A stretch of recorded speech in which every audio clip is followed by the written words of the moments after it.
Say, what's cracking, YouTube? It's your boy 16 to life, and I'm back like I'm on a pro violation. Yard down!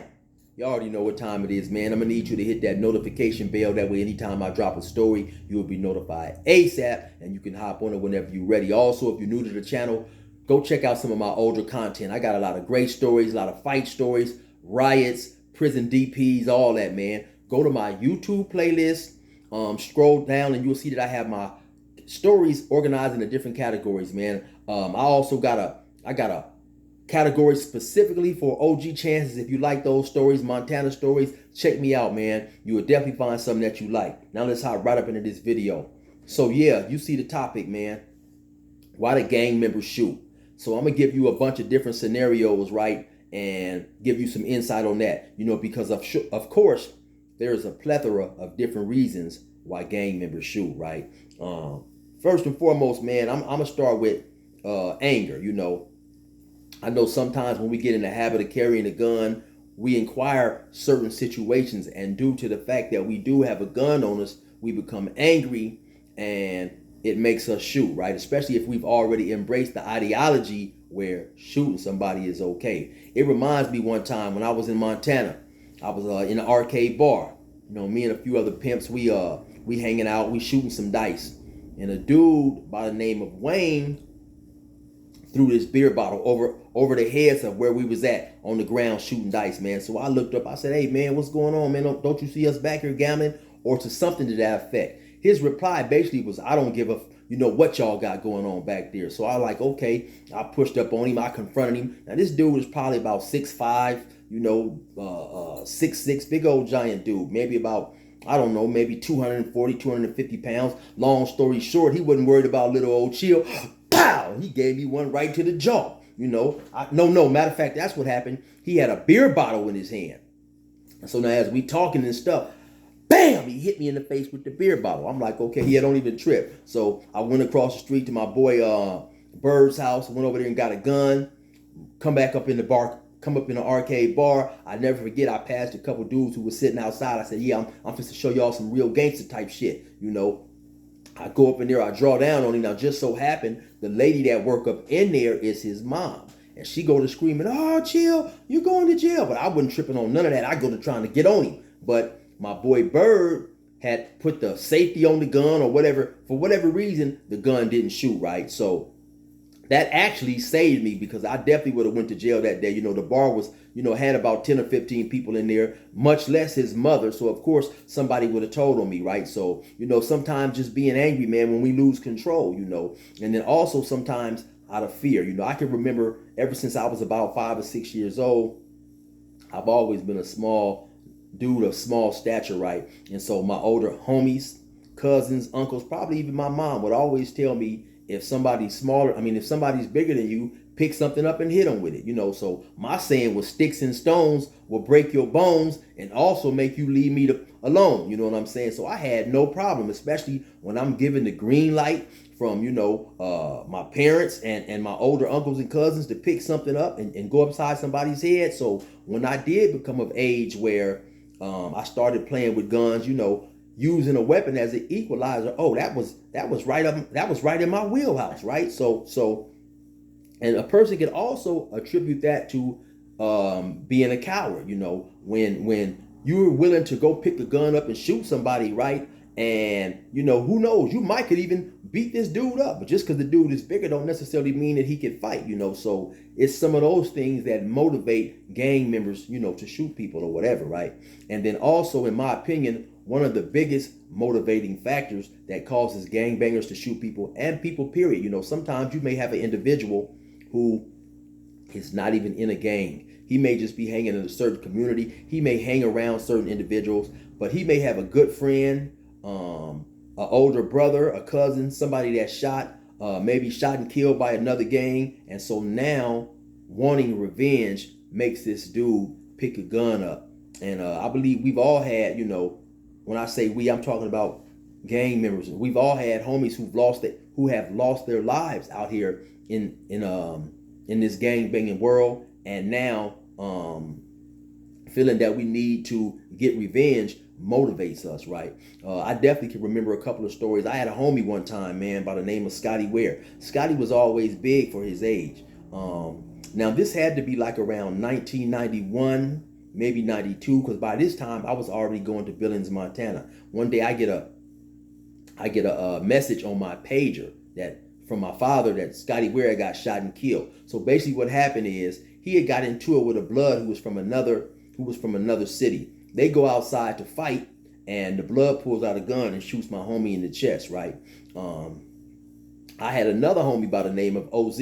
OZ was the second homie that I had took with me out of state to Montana. Now, as we came back to California one time, to re-up, get some drugs and visit and do whatever we do, he was hanging in the city of San Bernardino at his mom's house. He happens to go outside. He gets into it with a dude. The dude shoots him in the back, And so when we experience things like this and we see people who are close to us getting shot, getting killed, what it did for me was it strengthened my resolve to stop fighting people I didn't know, because at this time it's 91, 92, gang banging is full-fledged.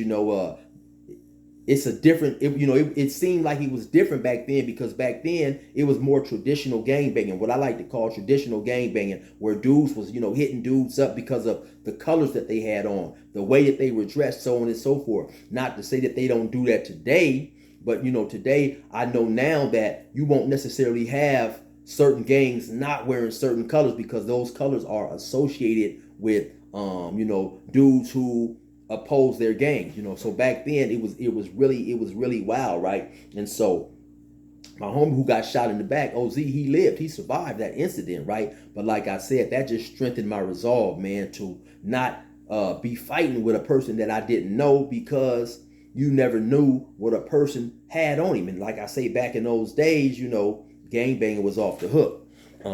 Also, right, it got to a certain point in the California gangbanging culture where not only was shooting a person became acceptable, it was almost required, right? A person you got kudos for being willing to ride and go shoot somebody. And actually, that's where the term, oh, that dude is a rider, that's where that term evolved from. A rider was a dude who was willing to go get in the car with a pistol, go actively seek out his enemies and shoot at them, So that was a person who would do that. It was almost equal to a boxer who was a knockout artist like Mike Tyson, or a baseball player who was who would knock the ball out of the park like Jose Canseco, or whoever the home run king was. It was something that was that was looked upon in a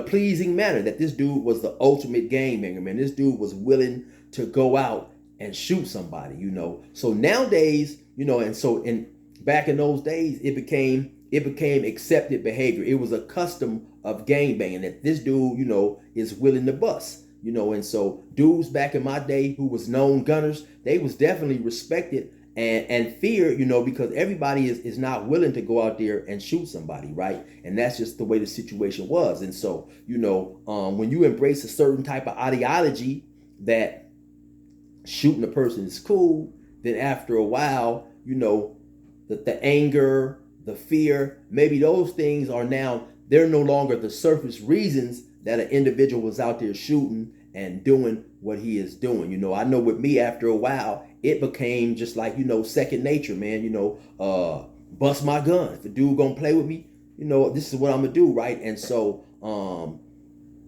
eventually all that definitely led, because in my opinion, man, none of that stuff really what I want to say, none of that stuff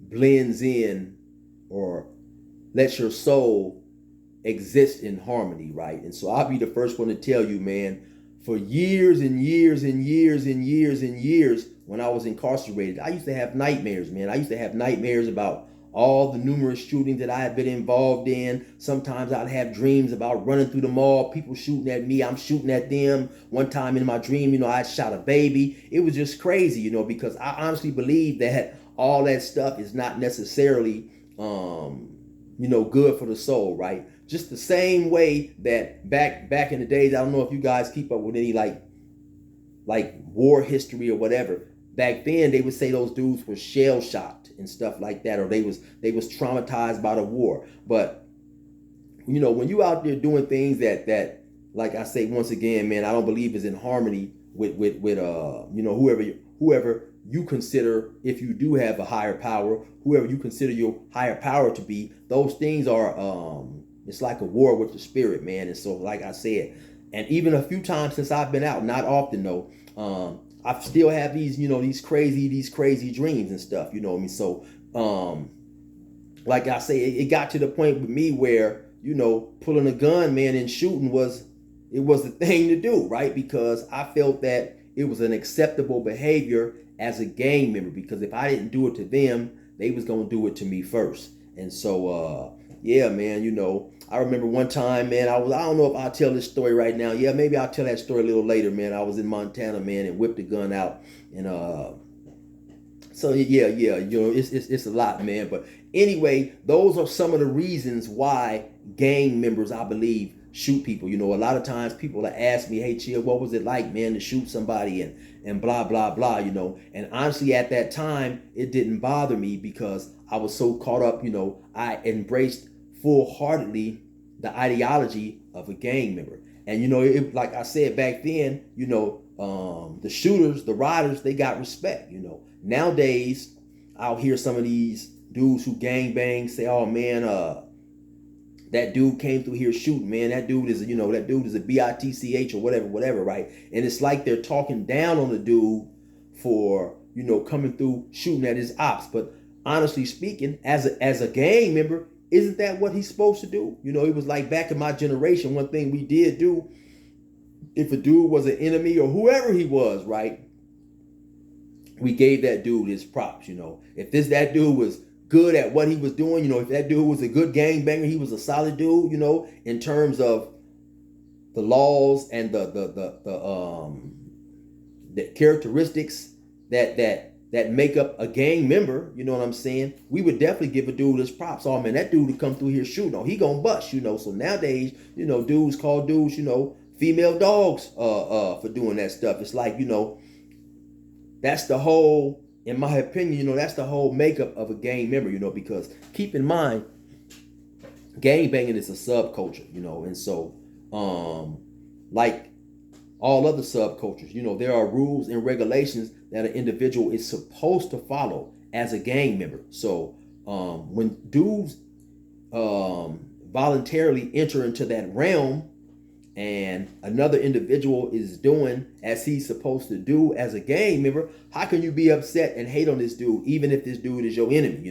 This is what this dude is supposed to be doing, right? But anyway, somebody had asked me, I've got that question several times, Chill, what's it feel like to shoot somebody? Why do gang members shoot people? So on and so forth, right? So I just thought that I would give you guys a little rundown, on sometimes what can be the motivating factor to influence a gang member to shoot another gang member.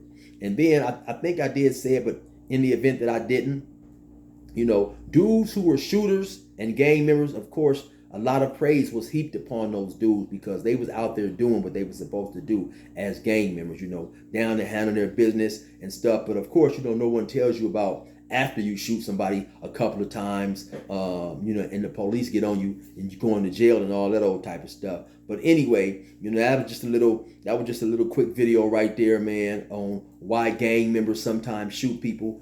You already know what it is. It's your boy 16 to life. Resume normal program.